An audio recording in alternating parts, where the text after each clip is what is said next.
Imagine estar sozinho em casa e ouvir batidas insistentes na janela. Mas quando olha, ninguém está lá. E isso é só o começo.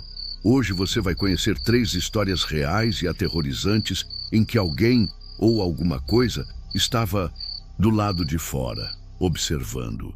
Casos verídicos, registrados por câmeras, testemunhas e investigações que nem a polícia conseguiu explicar completamente. Se você acha que está seguro dentro de casa, talvez pense 2 vezes depois deste vídeo.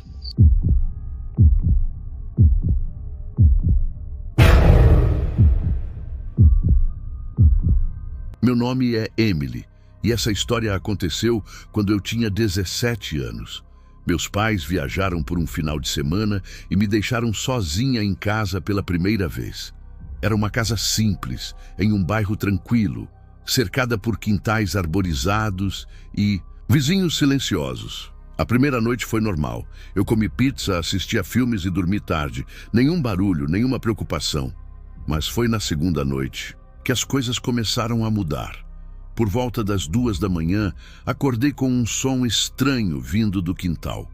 Um estalo seco, como o de um galho se partindo. Fiquei em silêncio, tentando ouvir melhor. Mais alguns segundos e lá estava de novo. Clac! Como se alguém estivesse pisando em folhas secas. Levantei da cama devagar e fui até a janela do meu quarto. O quintal estava escuro, não dava para ver nada. Pensei que fosse um guaxinim, talvez um gato. Me convenci de que não era nada demais, mas no fundo, algo estava errado. Na manhã seguinte, notei pegadas no barro próximo à cerca. Pegadas de botas grandes que não pareciam estar ali no dia anterior. Meu pai sempre cuidava do quintal, então seria difícil não notar. Mas como explicar aquilo? Naquela noite, tentei dormir mais cedo. Por volta da meia-noite, novamente acordei com barulhos. Mas dessa vez, eram passos lentos, arrastados e algo mais. Um som sutil de respiração pesada, como se alguém estivesse ofegando do lado de fora da parede. Eu me encolhi na cama e fiquei imóvel por quase 1 hora, escutando. Até que ouvi o som da maçaneta da porta dos fundos sendo testada. Suave, girando devagar, mas trancada. Ele tentou abrir. Eu senti isso. E então, silêncio absoluto. Não dormi o resto da noite. Na manhã seguinte, liguei para meus pais, mas não contei tudo. Disse que achava que tinha ouvido algo, mas não quis preocupá-los. Eles voltariam na noite seguinte. Eu só precisava aguentar mais. 1 noite, mas foi a pior. Antes de escurecer, fechei todas as janelas, tranquei portas e até empilhei cadeiras contra a entrada. Peguei uma faca da cozinha e deixei no meu quarto. À meia-noite em ponto, os sons começaram. Batidas leves na lateral da casa. Depois, 3 pancadas secas na janela da sala. Então, meu celular vibrou.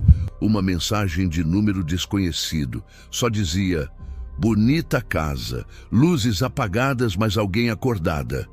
Meu sangue gelou. Corri para o quarto e liguei a câmera de segurança, que meu pai havia instalado nos fundos, conectada a um aplicativo no meu celular. A imagem estava escura, mas logo o sensor de movimento ativou a visão noturna. E ali estava ele, uma figura parada no canto do quintal, imóvel, de capuz, mãos nos bolsos, olhando diretamente para a câmera. Eu tremia. Liguei para a polícia imediatamente, sussurrando para não fazer barulho. Eles disseram que estavam a caminho, mas poderiam demorar cerca de 15 minutos. O homem não se mexia, nem um passo. Até que em 1 segundo de distração, enquanto olhava para a tela, ele sumiu. Revisei o vídeo. Ele estava lá. E no instante seguinte, desapareceu da imagem. Nenhum som, nenhuma movimentação visível. Nada. Os policiais chegaram. Pouco depois, revistaram o quintal, vasculharam a área, mas não encontraram ninguém. Nem mesmo pegadas novas. Só que ao revisar as gravações do aplicativo, uma coisa me assustou ainda mais. Os sensores tinham sido desativados por 3 minutos antes do sumiço da figura. Como alguém conseguiria fazer isso de fora da casa? Meus pais voltaram no dia seguinte.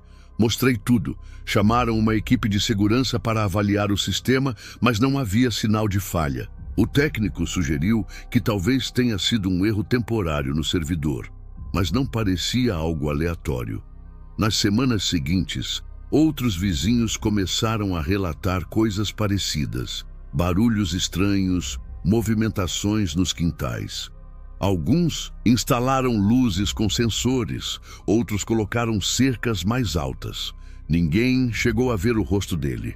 Ninguém sabia exatamente o que ele queria, mas naquela noite eu soube.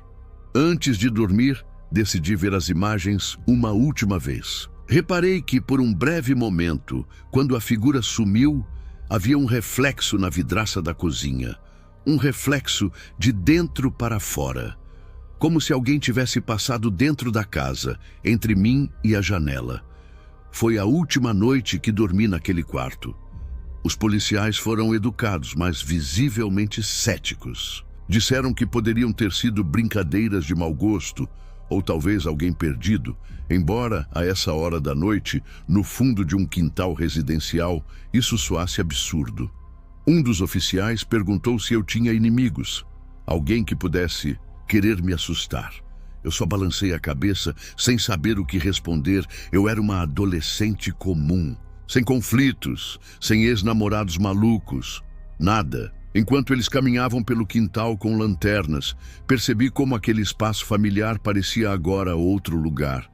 As sombras entre as árvores pareciam mais densas, o silêncio mais pesado. Eu quase podia sentir que ele ainda estava ali, observando de algum canto que ninguém alcançava. Naquela noite, mesmo com meus pais de volta, dormi trancada no banheiro, com a luz acesa e a faca do lado. Eu nunca mais me senti segura ali.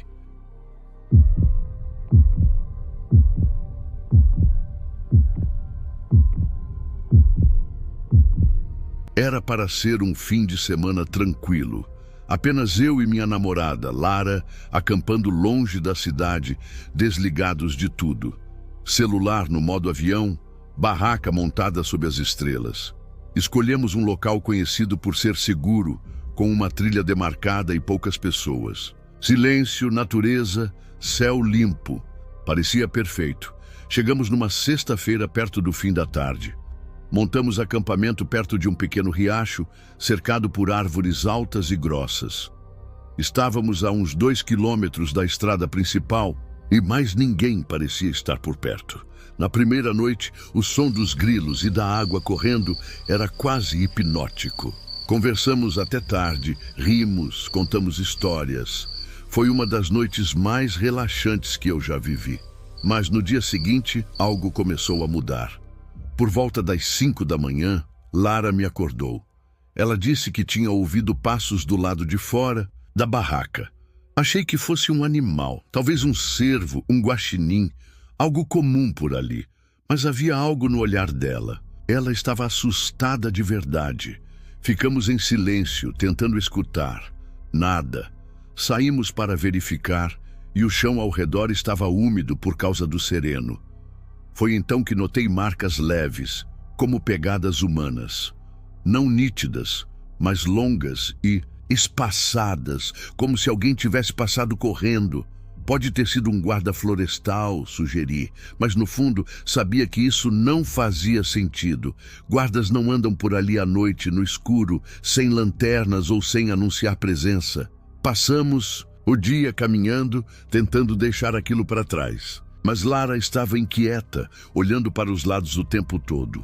E eu também comecei a sentir a sensação de estarmos sendo observados.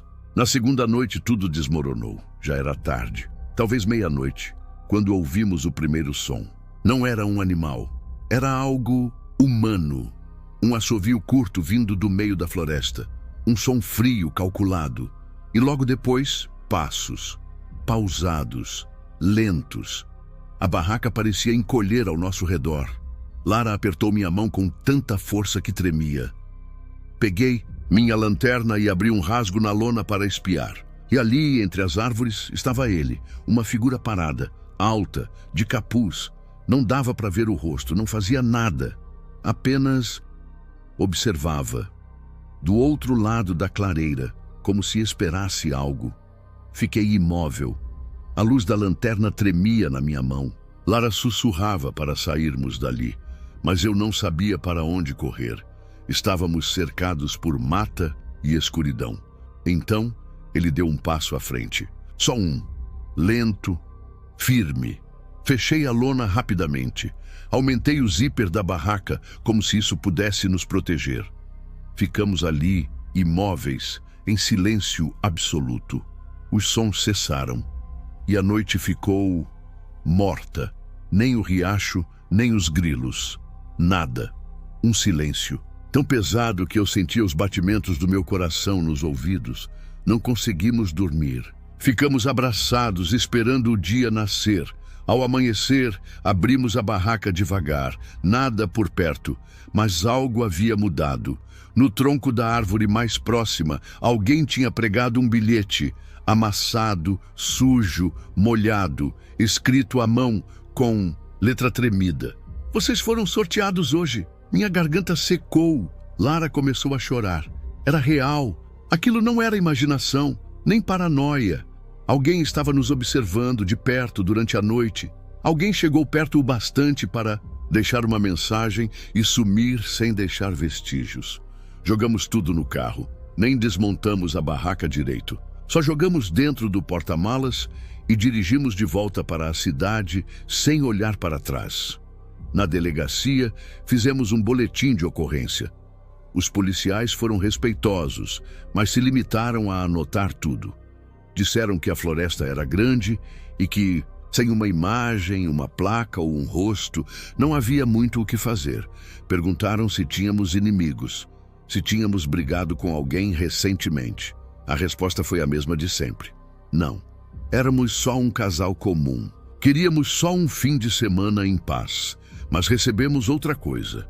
2 semanas depois, um outro casal relatou ter encontrado rastros estranhos na mesma trilha. Um deles chegou a relatar ver uma figura parada entre as árvores.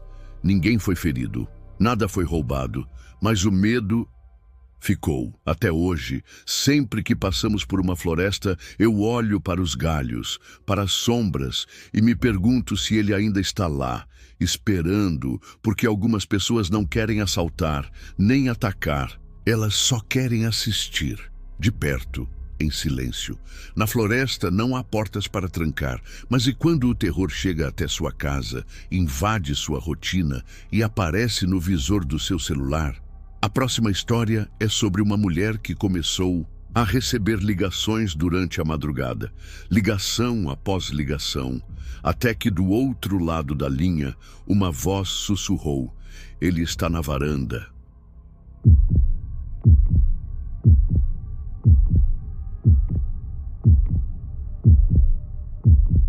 Era por volta das 2h43 da manhã, quando meu celular tocou pela primeira vez. Estava no modo silencioso, mas a vibração me acordou. Eu estava dormindo sozinha naquele fim de semana. Meu marido havia viajado a trabalho e eu ficaria em casa, com nossos 2 cães, Max e Toby. A tela mostrava número privado. Não atendi. Imaginei que fosse engano. Voltei a dormir. Cerca de 30 minutos depois, outra ligação. Mesma coisa. Número oculto. Estranhei. Atendi, mas ninguém falou nada. Só silêncio e algo mais. Uma respiração, lenta, arrastada. Como se alguém estivesse muito perto do telefone ouvindo. Desliguei na hora. Fiquei acordada por alguns minutos, confusa. Max, o mais agitado dos 2 cães, já estava sentado, alerta. Seu olhar estava fixo na porta da sala. Às 3h32, nova ligação. Atendi, sem dizer nada. E aí veio a voz. Um sussurro, abafado, difícil de identificar se era homem ou mulher. "Ele está na varanda." Meu corpo inteiro congelou. "Quem está aí?" perguntei. Nada, só silêncio. A ligação caiu. Corri até a janela da frente. e abri uma fresta nas cortinas. Nada à vista. A varanda estava vazia, a rua escura, silenciosa, mas os cães começaram a rosnar, voltados para os fundos da casa. Aterrorizada, fui até a porta de trás e olhei pela janelinha lateral. A princípio, não vi nada, mas então, quando ajustei o olhar, havia algo ali. Uma silhueta, de pé no canto mais escuro da varanda, imóvel, o rosto escondido pela sombra do beiral. Meu estômago virou. Corri para o quarto, tranquei a porta, levei os cães comigo e liguei para a polícia. A atendente tentou me acalmar, disse que mandaria uma viatura imediatamente. Enquanto esperava, recebi outra ligação. Dessa vez, a voz disse: "Você devia apagar as luzes." Aquilo me quebrou. A única luz acesa na casa era justamente a do meu quarto. Ele sabia, ele estava olhando. Desliguei todas as luzes e fiquei em silêncio. Os cães estavam inquietos. Max rosnava baixo, Toby tremia. A escuridão parecia me engolir. De repente, som de passos, do lado de fora.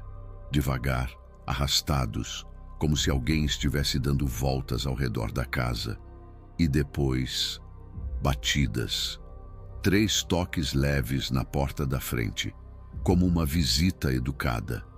E então, mais 3 na janela do corredor. Os policiais chegaram. Minutos depois, bateram no portão, anunciaram presença. Quando abri a porta, não havia mais ninguém lá fora. Nada. Expliquei tudo. Mostrei meu celular com o registro das ligações. Eles vasculharam o quintal, as redondezas, perguntaram se alguém poderia estar me ameaçando. A resposta foi a mesma: não. Eu era só uma professora de ensino médio, casada, sem inimizades, sem problemas. Nunca tive nenhum tipo de perseguição. Única pista: pegadas no jardim dos fundos, próximas à janela do quarto. Pegadas de sapato masculino largas, recentes. E uma marca estranha, como se algo tivesse sido encostado no vidro. Os policiais me aconselharam a instalar câmeras. Dobramos as trancas.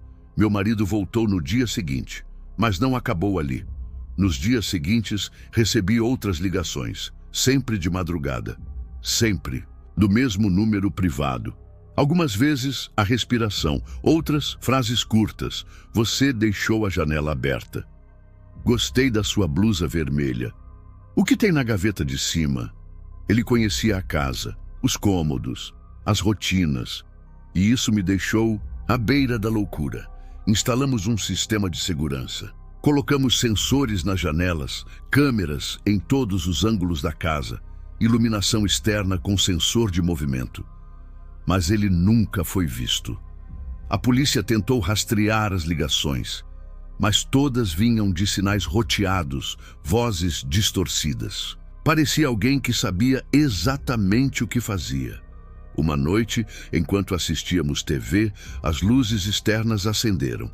Uma das câmeras captou uma sombra rápida passando pelo muro lateral. Corríamos para a janela, mas já era tarde. Ele desaparecia, sempre, até que num sábado à noite recebemos uma última ligação. Dessa vez, meu marido atendeu. Silêncio. E então, vocês são melhores quando têm medo. E a ligação caiu. Depois disso, nunca mais ouvi nada. Nenhuma ligação, nenhuma sombra, nenhum sinal.